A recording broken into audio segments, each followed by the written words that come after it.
Aske penanganan kasus palliative care dengan kasus lansia, kelompok 1. Latar belakang. Kelompok lanjut usia adalah kelompok penduduk yang berusia 60 tahun ke atas. Pada lanjut usia akan terjadi proses menghilangnya kemampuan jaringan untuk memperbaiki diri atau mengganti dan mempertahankan fungsi normal secara perlahan sehingga tidak dapat bertahan terhadap infeksi dan memperbaiki kerusakan yang terjadi. 1. Permasalahan palliative care pada lansia. 1. Masalah kesehatan lansia. 2. Hambatan perawatan paliatif. 1. Masalah kesehatan lansia. A. Masalah kehidupan seksual. B. Perubahan perilaku. C. Pembatasan fisik. D. Palliative care. E. Pengguna obat. Klasifikasi palliative care. Palliative care atau keperawatan terapi. Di palliative care menjadi beberapa macam, diantaranya sebagai berikut. Pertama, ada palliative care religius. Agama merupakan hubungan antara manusia dengan Tuhan. Yang kedua, ada terapi palliative radiasi. Terapi palliative radiasi merupakan salah satu metode pengobatan dengan menggunakan radiasi atau sinar untuk mematikan sel kanker, akan membantu mencegah terhadap terjadinya kekambuhan. Yang ketiga, ada terapi palliative metoterapi. Pemakaian metode terapi stadium palliatif adalah merupakan kecil masa tumor dan kanker untuk mengurangi nyeri, terutama tumor kemosositif. Ada tindakan perbedahan pada perawatan palliatif bermanfaat untuk mengurangi nyeri dan menghilangkan gangguan fungsi organ tubuh akibat didesakan masa tumor atau mutasi. Yang kelima, ada terapi musik. Terapi musik, alunan musik dapat mempercepat pemulihan penderita stroke. Demikian hasil riset yang dilakukan oleh Finlandia. Penderita stroke rajin mendengarkan musik setiap hari. Menurut hasil riset itu, ternyata pengalaman meningkatkan pada ingatan verbalnya dan memiliki mood yang lebih baik dari penderita yang lebih menikmati musik. Fikosoterapi, gangguan citra diri dari berkaitan dengan kelompok perubahan citra fisik harga diri dengan citra fungsi sosial, psikologi dan fungsi dan sebagainya dapat dicegah dan dikurangi dengan melakukan penanganan antisipotorik yang menandai, tapi hal ini dapat dilakukan secara optimal karena kondisi kerja yang belum memungkinkan. Yang ketujuh, ada hipnoterapi. Hipnoterapi merupakan salah satu cabang ilmu psikologi, dapat mempelajari manfaat sugesti untuk mengatasi masalah pikiran, perasaan, dan perilaku. 2. Hambatan perawatan paliatif. A. Kebijakan dan sistem kesehatan nasional sering tidak mencakup perawatan ini sama sekali. B. Pelatihan perawatan untuk profesional kesehatan seringkali terbatas atau tidak ada. C. Akses populasi terhadap penghilang rasa sakit opioid tidak memadai dan gagal memenuhi konvensi internasional mengenai akses terhadap obat-obatan esensial. D. Kurangnya kesadaran di kalangan pembuat kebijakan, profesional kesehatan, dan masyarakat tentang perawatan paliatif. Dan apa manfaat yang dapat ditawarkan pada pasien dan sistem kesehatan. E. Hambatan budaya dan sosial. F. Kesalahpahaman bahwa memperbaiki akses terhadap analgetik opioid menyebabkan meningkatnya penyalahgunaan zat. 2. Jenis-jenis tindakan terapeutik untuk perawatan palliative care lansia. 1. Komunikasi terapeutik pada palliative care. A. Definisi komunikasi terapeutik. Komunikasi terapeutik adalah suatu pengalaman bersama antara perawat pasien yang bertujuan untuk menyelesaikan masalah pasien.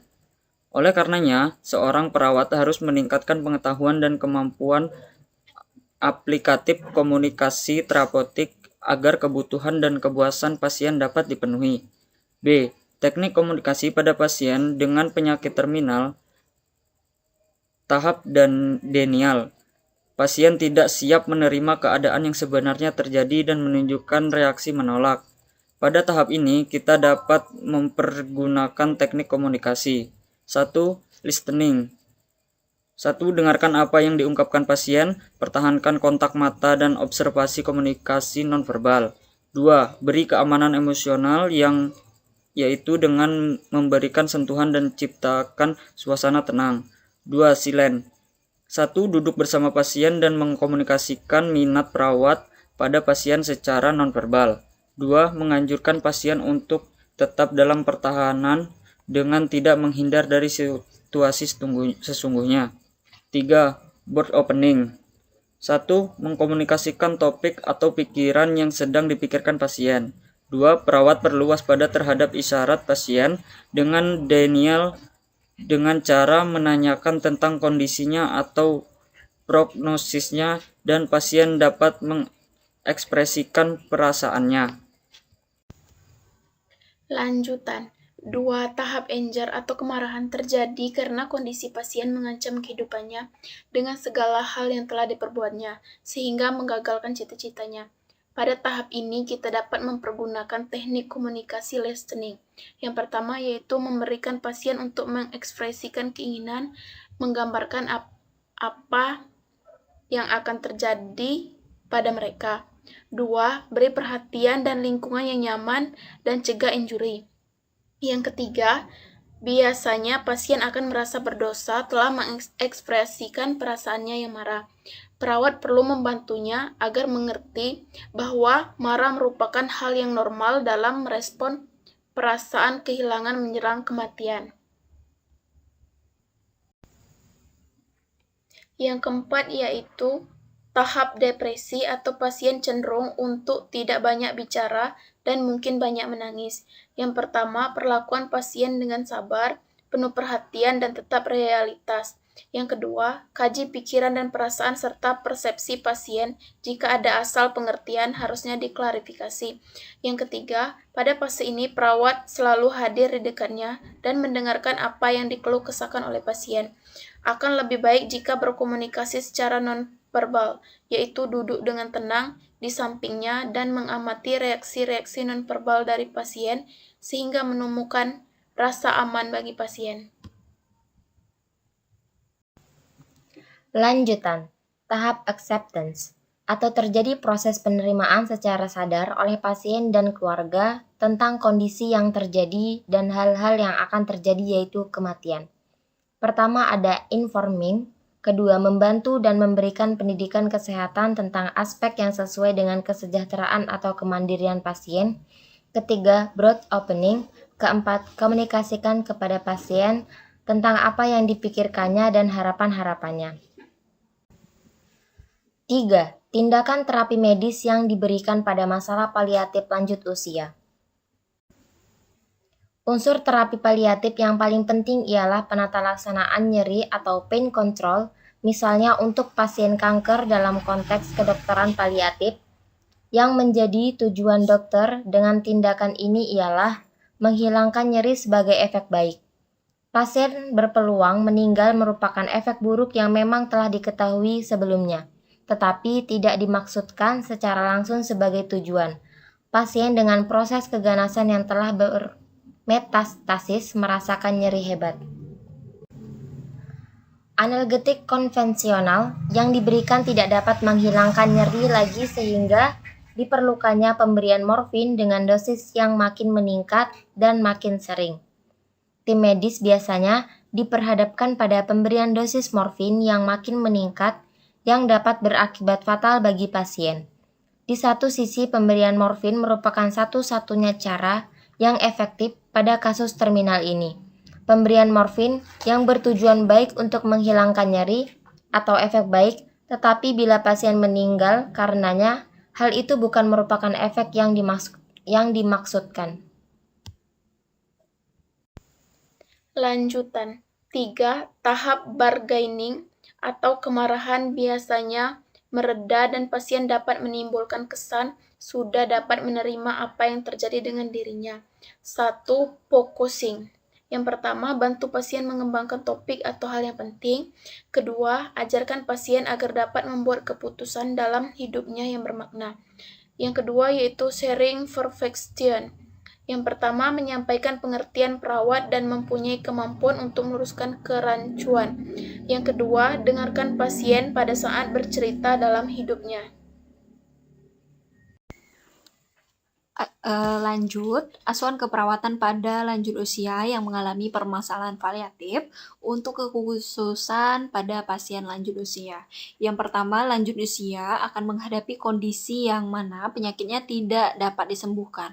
Artinya, terapi yang diberikan hanya bersifat simptomatis atau paliatif, bukan kuratif. Artinya tidak berfokuskan pada untuk penyembuhan dari lansia ini sendiri. Kemudian, lanjut usia cenderung mengalami kelemahan dan kerapuhan, baik secara fisik maupun mental. Dengan demikian, memungkinkan pasien lanjut usia tidak mampu mengalami stres fisik dan mental yang timbul dari luar atau dari lingkungannya. Kemudian lanjut usia ini berada di ambang kematian yang terutama akan menimbulkan ketakutan dan kegelisahan yang sudah tentu perlu mendapatkan simpati dan dukungan mental ataupun spiritual. Kemudian bila proses kematian berlangsung lama, artinya memakan waktu yang panjang pada lansia tertentu yang mengalami penyakit kronis, faktor etika dapat menjadi masalah yang harus diatasi. Artinya hal ini akan berfokus pada paliatif untuk kekhususan pada pasien lanjut usia. Selanjutnya, asuhan keperawatan lanjut usia dengan loss ataupun kehilangan. Terdapat beberapa hal. Yang pertama ada sebab-sebab kehilangan, yaitu kehilangan fungsi, misalnya fungsi seksual, fungsi kontrol usus, hilangnya gambaran diri, citra diri, kemudian hilangnya seseorang yang dekat dengan hubungan dari pasien ini tadi, misalnya keluarga, kerabat, teman, dan sebagainya. Kemudian kehilangan barang yang berharga, misalnya rumah, mobil, dan tabungan. Bisa juga kehilangan yang lainnya, misalnya jabatan, dan sebagainya. Kemudian yang kedua ada gejala-gejala umum. Terdapat 3 tahapan. Yang pertama tahap 1 yaitu merasa shock ataupun terpukul dan tidak percaya. Kemudian tahapan yang kedua biasanya muncul kesadaran akan peristiwa kehilangan tersebut, memungkinkan klien akan mengajukan pertanyaan-pertanyaan tentang peristiwa kehilangan. Kemudian yang ketiga yaitu tahap pulih kembali. Tingkah laku yang tampak biasanya kemampuan untuk memahami dan menghayati kehilangan tersebut setelah dilakukan kegiatan hidupnya sehari-hari, biasanya dengan cara merencana masa depan, ke depannya seperti apa, dan sebagainya. Kemudian yang ketiga ada penata laksanaan, yaitu terdapat 3 tahapan juga untuk penata laksanaan. Tahap yang pertama, luangkan waktu sekurang-kurangnya 15-20 menit sehari untuk bercakap-cakap bersama klien lansia ini tadi. Berikan kesempatan pada klien untuk mengarahkan pembicaraan, kemudian katakan kepada klien jika peristiwa itu berarti melakukan sesuatu yang lebih baik lagi. Kemudian terima tingkah laku klien yang tidak merusak fisik. Tahapan yang kedua, gabungkan pengaruh peristiwa kehilangan tersebut baik pada diri klien, keluarga, dan kerabat dekat. Kemudian libatkan klien dalam merencanakan melakukan perawatan diri. Dan tahapan yang terakhir, tahapan yang ketiga, diskusikan bersama klien lanjut usia ini tadi dari segi-segi positif dan negatif peristiwa kehilangan tersebut. Kemudian berikan motivasi untuk merencanakan masa depannya seperti apa. Kemudian apabila pasien ini menyangkal dan melakukan sesuatu yang membahayakan fisiknya, batasi tindakan tersebut. Ulangi pertanyaan-pertanyaan yang diajukan klien agar ia dapat mencari jawaban yang berkat bantuan perawat ini tadi, ia mampu mengenali hal-hal yang tidak dia ketahui. Kemudian tahapan yang keempat yaitu pada asuhan keperawatan lanjut usia dengan loss kehilangan ini tadi, yaitu rencana selanjutnya. Yang pertama, yakinkan bahwa klien lanjut usia masih mempunyai dukungan baik secara keluarga, teman, kerabat dekat dan sebagainya. Kemudian yakinkan bahwa klien lanjut usia ini sadar akan normalnya keadaan tersebut dan mengerti setiap orang juga mengalami proses yang sama, mengalami kehilangan pada semasa hidupnya. Kemudian asuhan keperawatan lanjut usia dengan tidak ada harapan sembuh yang mengalami saat kematian, bisa dari tanda-tanda klien lanjut usia mengalami kematian, bisa sebab-sebab dari kematian, tanda-tanda kematian, pengaruh dari kematian itu sendiri dan tahap-tahap menuju kematian, penata laksanaannya sesuai dengan asuhan keperawatan lansia dengan tidak ada harapan sembuh yang mengalami saat kematian. 4. Asuhan keperawatan pada lanjut usia. 1. Pengkajian. 2. Diagnosa keperawatan. 3. Rencana keperawatan. 4. Implementasi keperawatan. Dan 5. Evaluasi keperawatan. 1. Pengkajian. Pengkajian pada klien dengan penyakit terminal menggunakan pendekatan holistik, yaitu suatu pendekatan yang menyeluruh terhadap klien, bukan hanya pada penyakit dan aspek pengobatan dan penyembuhan saja, akan tetapi juga aspek psikososial lainnya. Salah satu metode untuk membantu perawat dalam mengkaji data psikososial pada klien terminal yaitu dengan menggunakan metode Pearson. Metode Pearson. P. Personal Strength Hub, yaitu kekuatan seorang ditunjukkan melalui gaya hidup, kegiatannya atau pekerjaannya. Contoh yang positif, 1. Bekerja di tempat yang menyenangkan, bertanggung jawab penuh, dan nyaman. Bekerja dengan siapa saja dalam kegiatan sehari-hari. Kemudian, contoh yang negatif. 1. Kecewa dalam pengalaman hidup. Emotional reaction, yaitu reaksi emosional yang ditunjukkan dengan klien. Contoh yang positif, 1.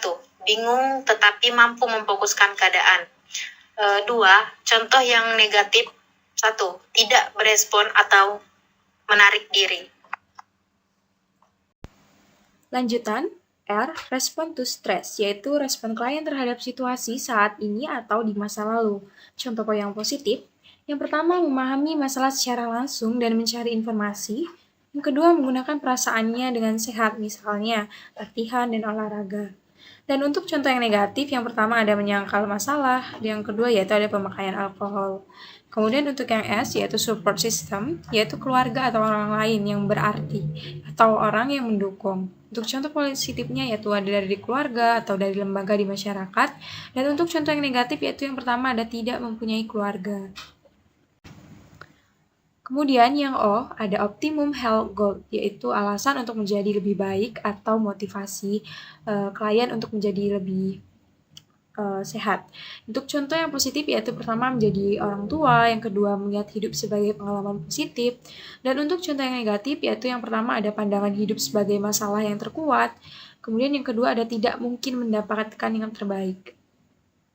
Kemudian untuk yang N atau nexus, yaitu bagian dari bahasa tubuh mengontrol seseorang mempunyai penyakit atau mempunyai gejala yang serius. Contoh yang positif yang pertama melibatkan diri dalam perawatan dan pengobatan, dan untuk contoh yang negatif yang pertama ada tidak berusaha melibatkan diri dalam perawatan, dan yang kedua ada menunda keputusan.